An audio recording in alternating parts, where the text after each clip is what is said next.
Salut à toutes et à tous les voyageurs et les voyageuses, j'espère que vous allez bien. Bienvenue sur ma chaîne YouTube. Aujourd'hui, comme vous l'avez remarqué, je ne suis pas toute seule, je suis avec Alexandre. Salut! Et aujourd'hui, on va vous présenter un nouveau concept.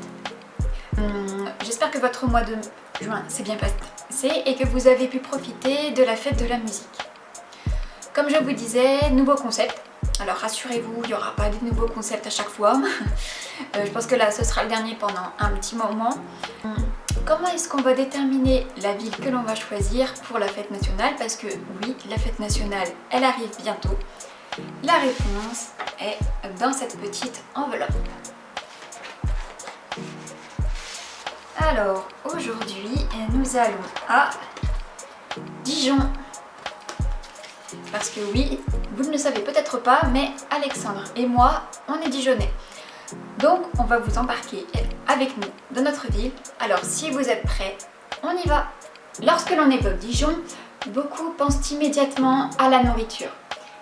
Située au cœur de la région Bourgogne-Franche-Comté, Dijon est la préfecture de la Côte d'Or. Au 1er janvier 2026, elle compte près de 162 000 personnes. Mais si Dijon est connue dans le monde entier, ce n'est pas uniquement grâce à sa gastronomie. Pendant plusieurs siècles, elle fut l'une des villes les plus puissantes d'Europe. Capitale des ducs de Bourgogne, elle rivalisait parfois avec Paris par sa richesse, son influence politique et son rayonnement culturel. Son centre historique, remarquablement conservé, offre aujourd'hui un véritable voyage dans le temps. En 2015, l'UNESCO l'a inscrit au patrimoine mondial dans le cadre des climats du vignoble de Bourgogne, reconnaissant ainsi l'importance exceptionnelle du territoire bourguignon dans l'histoire de la viticulture. Encore aujourd'hui, Dijon reste une ville où patrimoine, gastronomie, culture et cohabitation cohabitent au quotidien. Maintenant que nous savons pourquoi Dijon occupe une place si particulière aujourd'hui, remontons plusieurs millions d'années en arrière. Car son histoire commence bien avant les ducs de Bourgogne. L'histoire de Dijon remonte à plusieurs milliers d'années. Des fouilles archéologiques ont montré que des populations vivaient déjà sur ce territoire avant la préhistoire. À l'époque gallo-romaine, les Romains fondent une petite agglomération appelée Divio. Le nom pourrait signifier fontaine sacrée. Cette position privilégiée favorise donc rapidement les échanges commerciaux et le développement de la cité. Au fil des siècles, Dijon grandit progressivement. Des fortifications sont construites afin de protéger les habitants, tandis que les marchés attirent commerçants et artisans venus de toute la région. Dès le Moyen-Âge, la ville devient un carrefour économique important où circulent marchandises, vins, épices et tissus. Cette croissance prépare ce qui deviendra, quelques siècles plus tard, l'une des périodes les plus brillantes de son histoire. Pendant des siècles, l'âge d'or grandit discrètement. Mais tout va changer lorsque la ville devient la capitale d'un des États les plus puissants d'Europe. Bienvenue à l'âge d'or des ducs de Bourgogne. Le véritable essor de Dijon commence au XIVe siècle avec les célèbres ducs valois de Bourgogne. À cette époque, le duché s'étend bien au-delà de la Bourgogne actuelle. Il englobe une partie de la Belgique, du Luxembourg et des Pays-Bas, faisant des ducs parmi les princes les plus puissants d'Europe. Sous les règnes de Philippe le Hardi, Jean sans peur, Philippe le Bon puis Charles le Téméraire, Dijon devient une capitale prestigieuse. Les artistes peintres, architectes, sculpteurs et intellectuels influent dans la ville. Les palais se multiplient, les églises s'embellissent et les rues se développent. Le palais des ducs de Bourgogne, qui domine encore aujourd'hui le centre-ville, est l'un des plus beaux témoignages de cette époque. C'est également durant cette période que Dijon forge son identité culturelle et politique, dont l'héritage reste visible à chaque coin de rue. Malheureusement, aucune période de gloire ne dure éternellement. Après la disparition des ducs de Bourgogne, Dijon traverse une période bien difficile. En septembre 1513, durant les guerres d'Italie, une importante armée composée de soldats suisses et impériaux viennent assiéger la ville. Pendant plusieurs jours, les Dijonnais résistent malgré leur infériorité numérique. Le gouverneur Louis II de la Trémoille mène les négociations et parvient finalement à éviter la destruction de Dijon grâce au traité conclu avec les assaillants. Selon les traditions, les habitants avaient placé la ville sous la protection de la Vierge Marie en priant devant la statue de Notre-Dame de Bon Espoir. Durant cet épisode, cette statue est devenue un symbole fort pour les Dijonnais et une immense tapisserie retraçant le siège est toujours conservée au musée des Beaux-Arts. Dijon, c'est une ville au cœur de la Bourgogne. Dijon est située dans une vaste plaine traversée par 2 cours d'eau, le Suzon et l'Ouche. La ville se situe à environ 310 km de Paris, 190 km de Lyon et 190 km de Genève en Suisse. Ce qui confère une position stratégique entre le nord et le sud de l'Europe.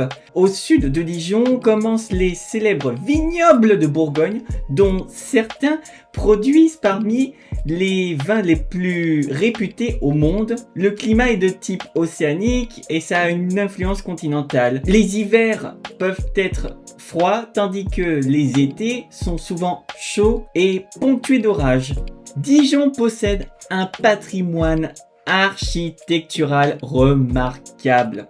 En effet, Dijon possède l'un des centres historiques les mieux conservés en France. Les styles gothique et renaissance dominent son architecture. En effet, en se promenant dans les rues du centre-ville, on découvre de nombreuses maisons à colombages datant du Moyen-Âge, ainsi que de splendides hôtels particuliers construits entre le XVe siècle et le XVIIIe siècle.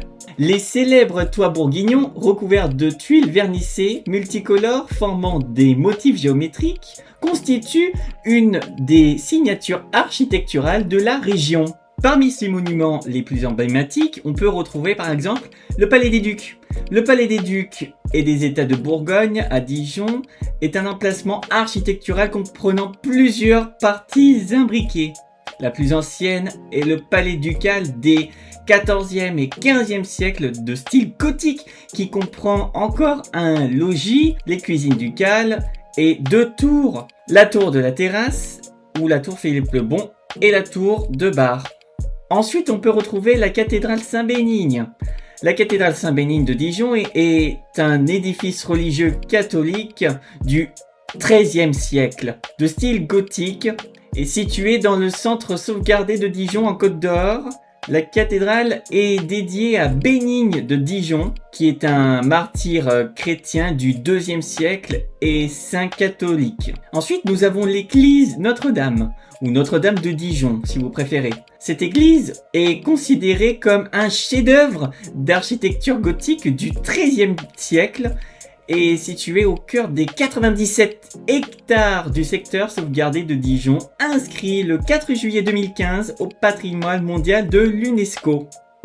Dijon a ses propres symboles, et d'ailleurs impossible d'évoquer Dijon sans parler de ses symboles, notamment la chouette.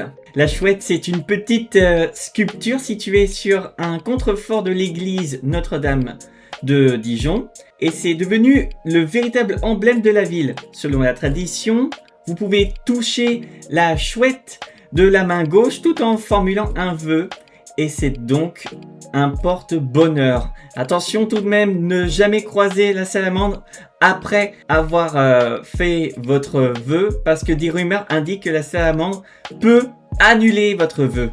D'autres symboles sont également associés à Dijon, tels que le jacquemart, qui est une célèbre horloge animée de Notre-Dame, la tour Philippe le Bon, le baruzaï, qui est une statue représentant un vigneron foulant le raisin, et bien sûr l'ours blanc de François Pompon, qu'on appelle l'ours Pompon, situé dans le jardin d'Arcy. Dijon, c'est une ville de culture et de musées. La richesse culturelle de Dijon se reflète dans ses nombreux musées. Le plus célèbre est le musée des Beaux-Arts, installé dans l'ancien palais ducal. Il abrite notamment les tombeaux des ducs Philippe le Hardi et Jean sans peur, ainsi qu'une collection couvrant plus de 2000 ans d'histoire de l'art.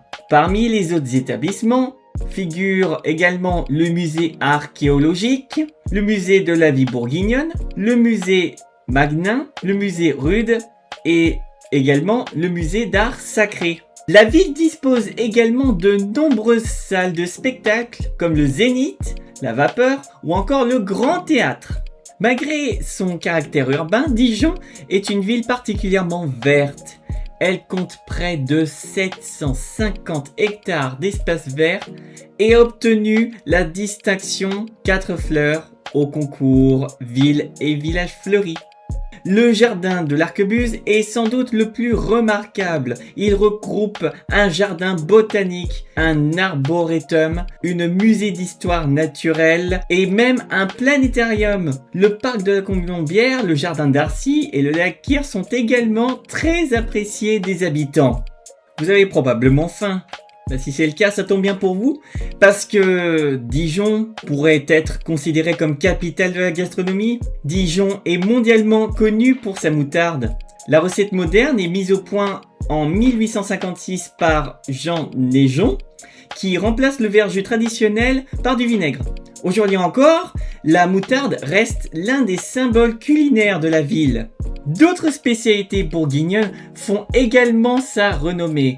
Les escargots de Bourgogne, le jambon persillé, les gougères, les œufs en meurette, le bœuf bourguignon, les nonnettes, la truffe de Bourgogne. Oh, qu'est-ce que ça donne faim! Ça donne envie tout ça, hein. Il y a également la crème de cassis. D'ailleurs, la crème de cassis est utilisée pour préparer le célèbre kir. Et cette crème est également liée à l'histoire dijonnaise.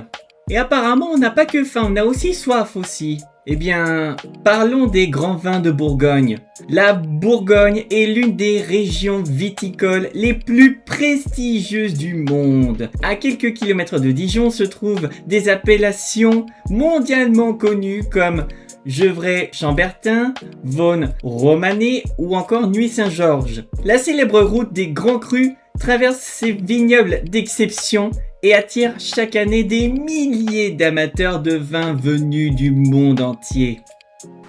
Au-delà de ses monuments et de son histoire, Dijon est aussi une ville où les traditions occupent une place essentielle. Certains sont même devenus de véritables symboles de la Bourgogne. L'une des plus célèbres est sans doute le Bord bourguignon. Ce chant festif créé au début du XXe siècle à Dijon est encore aujourd'hui. Ce chant festif créé au début du XXe siècle à Dijon est encore entonné aujourd'hui lors des repas, des fêtes populaires ou des événements viticoles. La Bourgogne est également connue pour ses nombreuses confréries gastronomiques. La plus célèbre est certainement la confrérie des Chevaliers du Tastevin, fondée en 1934. Son objectif est de promouvoir les vins de Bourgogne partout dans le monde et de faire vivre les traditions viticoles de notre région. Ces confréries organisent régulièrement des cérémonies, des dégustations et des événements qui attirent des passionnés venus des 4 coins du globe. Mais Dijon ne vit pas uniquement dans son passé. Derrière ces bâtiments historiques se cache aussi une métropole moderne, innovante et tournée vers l'avenir. Si Dijon possède un patrimoine exceptionnel, elle est aussi une ville résolument moderne.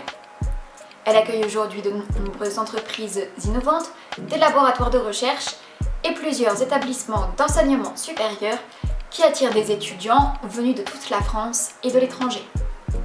La métropole mise également sur les nouvelles technologies, notamment avec le développement de la ville intelligente, des transports connectés et de nombreux projets liés à la transition écologique.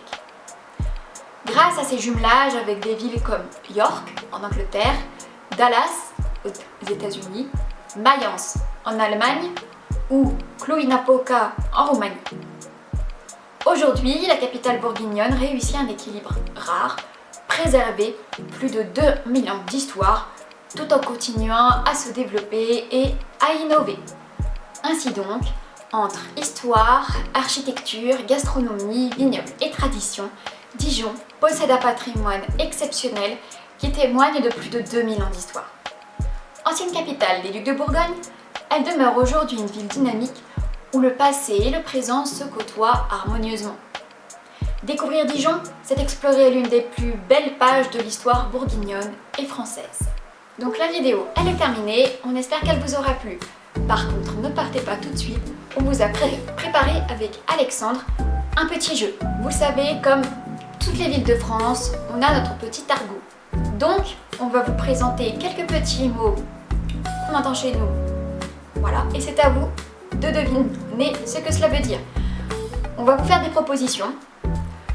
Vous y réfléchissez, vous mettez vos réponses sur un papier et ensuite vous me les enverrez sur mon compte Instagram que je vous mettrai en description pour mettre votre score. S'il vous plaît, ne trichez pas. Alexandre, commence avec le premier mot. Alors, le premier mot c'est accoler. Alors, que signifie accoler? Est-ce que ça signifie attacher, se faire un câlin, se cogner l'épaule contre quelqu'un? Attacher, se faire un câlin, se cogner l'épaule contre quelqu'un. À vous de nous le dire. Le deuxième mot, c'est barrezet. Alors attention, celui-ci est plus compliqué car plus long à expliquer. Alors volontairement, je ne dis rien, c'est à vous de nous le dire. Alors, caddle. Alors, caddle. Est-ce que c'est une petite cabane de vigneron? Un petit passage avant les barrages? Ou est-ce que c'est un petit bateau en bois? Caddle. Écafouiller. Est-ce que ça veut dire éparpiller, se faufiler, écraser ou aplatir? À vous de nous le dire. Alors le mot suivant c'est fantaisie. Alors est-ce que c'est un plat mystérieux? Un lutin malicieux? Est-ce que c'est une pâtisserie fine et sucrée? Alors plat mystérieux, lutin malicieux, pâtisserie. À vous de nous le dire. Ensuite, frigoler. Est-ce que c'est se déplacer dans l'eau, chatouiller quelqu'un ou faire cuire, griller? À vous de nous le dire. Le mot suivant c'est gauger. Gauger. Est-ce que ça signifie se salir, être trempé, se tromper ou tomber? À vous de nous le dire. Mollard ensuite. Est-ce que c'est un crachat, une poussière dans le nez ou un talus? À vous de nous le dire. Pour vous, qu'est-ce qu'un mollard? Il y a également le mot nadouiller. Nadouiller. Alors, nadouiller, est-ce que ça signifie quelqu'un qui patauge, qui s'amuse dans l'eau, ou quelqu'un qui fait attention aux détails, ou est-ce que c'est quelqu'un qui fait des bêtises? Nadouiller. Dites-le nous. Ensuite, louillotte. Est-ce que selon vous, c'est une poule, une oie ou un dindon? Une ouillotte, un ou une ouillotte? À vous de nous le dire. Pollet maintenant. Pollet. P-A-U-L-E-E. Alors, pollet, est-ce que c'est un repas copieux, un repas isolé, un repas collectif en fin de vendange? Dites-le nous. Répondez à cette question. On attend. Il reste 3 mots. Rabasse. Est-ce que c'est une forte averse mais très courte, une pluie fine mais continue ou une pluie diluvienne? Dites-le nous.